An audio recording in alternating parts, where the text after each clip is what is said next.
হাতে মাত্র একদিন ছুটি, ঢাকা থেকে দূরে, আবার বেশি একটা দূরেও না, এমন একটা জায়গায় ঘুরতে যেতে চাচ্ছেন। ঢাকা থেকে মাত্র 4 ঘন্টার দূরত্ব, ফেনীর খুব কাছেই মিরেশ্বরাই অবস্থিত খৈয়াচড়া ঝর্ণা। যারা বাজেট ট্রাভেলার আছেন 700 থেকে 800 টাকা, আর যারা একটু রিল্যাক্স ট্রাভেলার আছেন 1000 থেকে 1200 টাকা থাকলেই বেরিয়ে যেতে পারেন। এত কম টাকায় ভ্রমণ অভিজ্ঞতা যুক্ত হবে উঁচু উঁচু পাহাড়ের দৃশ্য, গহীন বনের ভেতর দিয়ে ট্রেকিং, 12টি স্টেপের পাহাড়ি ঝর্ণা ও ছবির মতো সুন্দর গ্রামের দৃশ্য দেখতে দেখতে যাবেন। আমরা সম্পূর্ণ ভিডিওতে খৈয়াচড়া ঝর্ণার ভ্রমণের অভিজ্ঞতা শেয়ার করব। সম্পূর্ণ ভিডিওটি আপনারা দেখতে থাকেন, আশা করি ভালো লাগবে। আপনারা যারা ঢাকা থেকে খৈয়াচড়া যেতে চাচ্ছেন, কীভাবে যাবেন ঢাকা থেকে, সেই অভিজ্ঞতাই শেয়ার করব আপনাদের মাঝে। তো ফেনীর খুবই জনপ্রিয় একটি বাস রয়েছে, নাম হলো স্টারলাইন বাস। ঢাকায় তাদের কাউন্টার রয়েছে টিটিপাড়া ও সায়দাবাদ। জনপ্রতি টিকিট নেবে 360 টাকা। তো আপনারা ঢাকা থেকে বাসে উঠে নামবেন ফেনীর মৈফালে। মৈফাল থেকে আরেকটি লোকাল বাস ধরে চলে যাবেন খৈয়াছড়া বাস স্ট্যান্ড। তো আপনারা বাসের হেল্পারকে বলবেন আপনারা খৈয়াছড়া যাবেন, বাসের হেল্পারই আপনাদেরকে খৈয়াছড়া বাস স্ট্যান্ড নামিয়ে দেবে। ভাড়া নিবে জনপ্রতি 70 থেকে 80 টাকা। হাইওয়ে রোডের মধ্যখানে কৃষ্ণচূড়া ও জারুলপুরের সৌন্দর্য দেখতে দেখতে চলে যাচ্ছি আমরা খৈয়াছড়া। আমরা খৈয়াছড়া বাস স্ট্যান্ডে এসে পৌঁছালাম। যে আপনারা যে সাইনবোর্ডটি দেখতে পাচ্ছেন ঠিক এই সাইডে আপনাদেরকে নামিয়ে দেওয়া হবে যদি আপনারা ঢাকা থেকে আসেন। আর যারা চট্টগ্রাম থেকে আসবেন সাইনবোর্ডের ঠিক অপোজিট সাইডে নামিয়ে দেওয়া হবে। সাবধানে রাস্তা ক্রস করে এই সাইডে আসতে হবে। আমরা খৈয়াছড়াতে এসে পৌঁছাই সকাল 7:10 তোমরা সকালে নাস্তাটা সেরে নিলাম, বল রাখা ভালো, এখানে নাস্তার কোয়ালিটি খুবই বাজে ছিল। তো আমরা খৈয়াছড়া বাস স্ট্যান্ডে নেমেই সিএনজি পাওয়া যায়, তো আমরা সিএনজি করে খৈয়াছড়ার মেন ট্রেকিং পয়েন্টে যাব। সময় লাগবে 8 থেকে 10 মিনিট। জনপ্রতি ভাড়া পড়বে 20 টাকা। আমরা রওনা শুরু করলাম খৈয়াছড়ার মেন ট্রেকিং পয়েন্টের উদ্দেশ্যে। আমরা যেতে লাগলাম।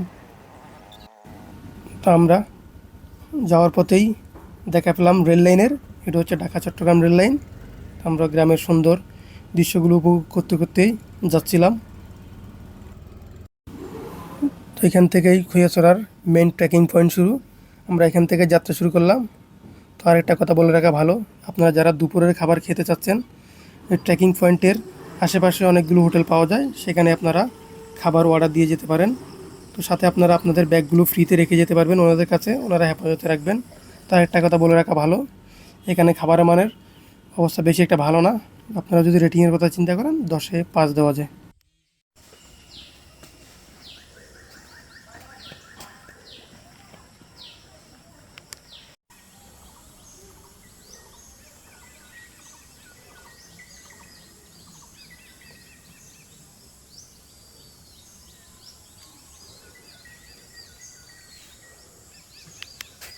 তো আমরা হাঁটতে হাঁটতে টিকিট কাউন্টারের বক্সের সামনে এসে পৌঁছালাম। জনপ্রতি টিকিট নেবে 20 টাকা। আমরা টিকিট কাটার জন্য দাঁড়িয়ে আছি। আমরা এই প্রথম ছিলাম ঝর্ণায় যাওয়ার।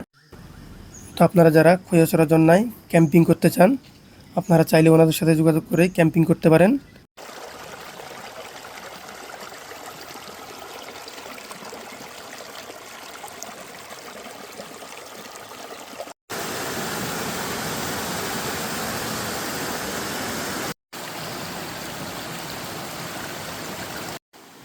তো আপনারা যারা খৈয়াছড়া যাবেন খুবই সাবধানতার সাথে আপনারা পাহাড়গুলো ট্রেকিং করবেন। এখানে বৃষ্টি হওয়ার কারণে পাহাড়গুলো খুব পিচ্ছিল হয়ে গিয়েছিল, তো উঠতে খুব কষ্ট হচ্ছিল। তো আমরা সবাই সাবধানেই পাহাড়গুলোতে ট্রেকিং করব, যাতে কোনো বড় ধরনের দুর্ঘটনা না ঘটে। আমরা সাবধানতা অবলম্বন করব সবসময়, সবাইকে আমরা সতর্ক করব।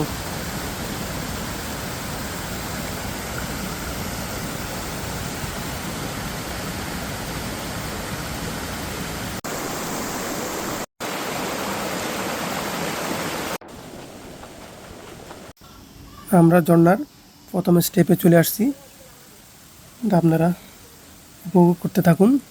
তো আমরা আমাদের গন্তব্য হচ্ছে আমরা সর্বশেষ স্টেপে যাব। তো আপনারা ভিডিওটি দেখতে থাকুন, আশা করি ভালো লাগবে।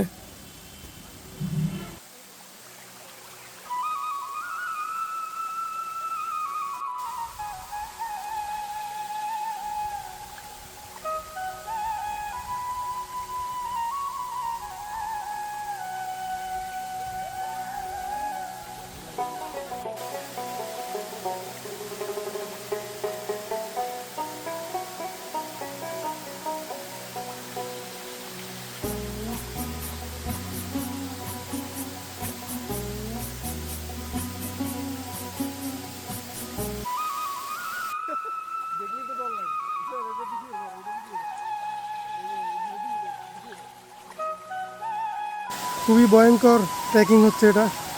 এখানে ওটা খুবই রিস্কি। এখান থেকে পড়লেই আপনার জীবন শেষ। খুবই ঝুঁকিপূর্ণ। ঝুঁকিপূর্ণগুলো এড়িয়ে যাওয়াই ভালো।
আপনাকে যদি ক্যামেরা ঘুরে দেখাই, খুবই ভয়ানক।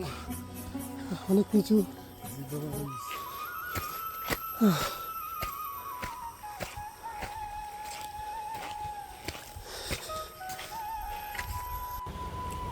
আপনারা এখন যে ভিউগুলো দেখতেছেন এগুলো হচ্ছে খৈয়াছড়া ঝর্ণার সর্বোচ্চ উচ্চতা থেকে।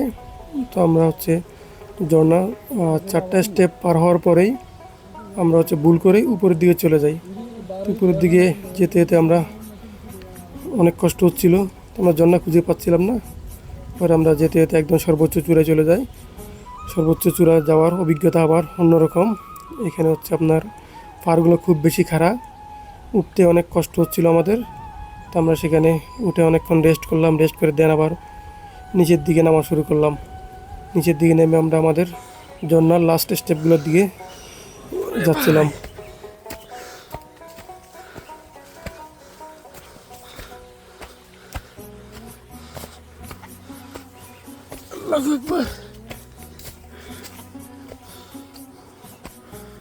আপনাদের যাদের ফিটনেস ভালো আছে আপনারা চাইলে খৈয়াছড়া ঝর্ণার সর্বোচ্চ চূড়ায় উঠতে পারেন। সেখানে ঝর্ণা পাবেন না আপনারা, সেখানে হচ্ছে আপনারা গহীন বনের ভেতর দিয়ে একদম সর্বোচ্চ চূড়ায় উঠতে পারবেন। সেখান থেকে আপনারা পুরো খৈয়াছড়াটাকে দেখতে পাবেন, দেখতে খুব সুন্দর। তো আমরা দেখা শেষ করে আমরাই আমাদের ঝর্ণার লাস্ট স্টেপগুলোর দিকে যাচ্ছিলাম। সর্বোচ্চ চূড়া থেকে নেমে আমরা যাচ্ছিলাম। রাস্তাগুলো খুব খাড়া খাড়া ছিল, স্লিপ করলে কোনো রকম মৃত্যু নিশ্চিত। তো আপনারা যারা উঠবেন সাবধানে উঠবেন এবং নামার সময় খুবই কেয়ারফুলি উঠবেন, যেহেতু কোনো দুর্ঘটনা না ঘটে। তো আমি আপনাদেরকে সামনে দেখিয়ে দিব আপনারা কীভাবে উপরে উঠবেন আর কীভাবে ঝর্ণার দিকে যাবেন।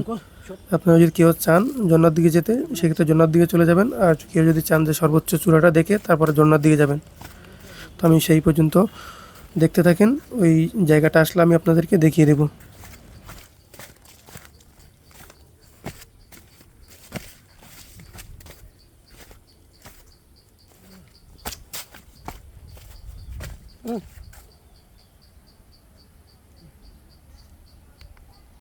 আপনারা যারা খৈয়াছড়ার সর্বোচ্চ চূড়ায় উঠতে চান তারা সোজা চলে যাবেন, আর যারা ঝর্ণা দেখতে চান তারা ডাইনে চলে যাবেন। নিচ থেকে যখন উঠবেন সোজা রাস্তা দেখবেন, আপনারা সোজা উঠে গেলে খৈয়াছড়ার সর্বোচ্চ চূড়া, আর আপনারা যখন ডাইনে চলে যাবেন সেটা হচ্ছে খৈয়াছড়া ঝর্ণার সর্বশেষ স্টেপগুলো। তো আপনারা যদি কেউ যেতে চান সর্বোচ্চ চূড়ায় তাহলে সোজা গিয়ে দেখে আসতে পারেন, দেখে এসে দেন আবার ঝর্ণার দিকে যেতে পারেন।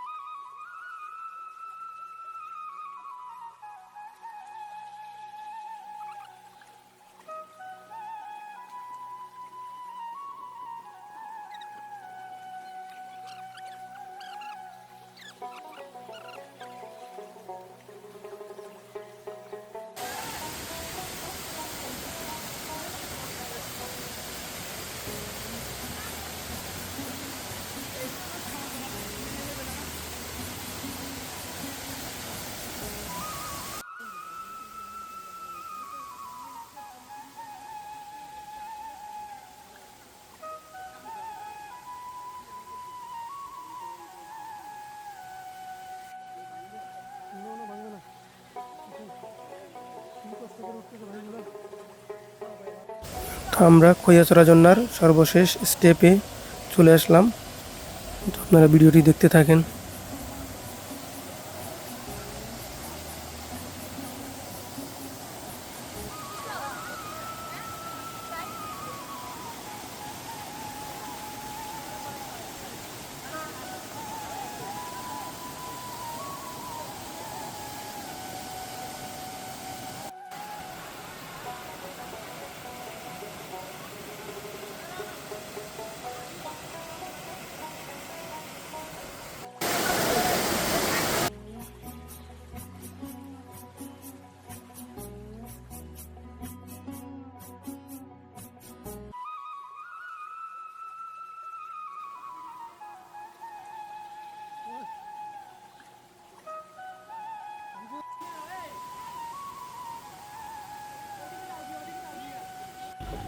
তো আমরা আমাদের ঝর্ণা দেখা শেষে আমরা আমাদের গন্তব্যের দিকে রওনা শুরু করলাম। তো আপনারা সবাই ব্যাক করার সময় খুবই সাবধানতার সাথে নামবেন। এখানে প্রত্যেক বছর বড় বড় দুর্ঘটনা ঘটে। এখান থেকে আপনারা যদি কোনোভাবে পা পিছলে পড়ে যান, মৃত্যু নিশ্চিত। সো খুবই সাবধানতার সাথে আপনারা নামবেন, তাড়াহুড়ো করবেন না। তো আপনারা খুবই স্লোলি নামার চেষ্টা করবেন, তাহলে বড় ধরনের অ্যাক্সিডেন্ট থেকে রক্ষা পাবেন। তো আমার আজকের ব্লগটি এখানেই সমাপ্তি ঘোষণা করলাম। তো আপনাদের অনুপ্রেরণা পেলে সামনে আরও নতুন ভিডিও বানাবো। তো আমার ভিডিওটি যদি ভালো লেগে থাকে তাহলে সবাইকে শেয়ার করে দেখার সুযোগ করে দিন।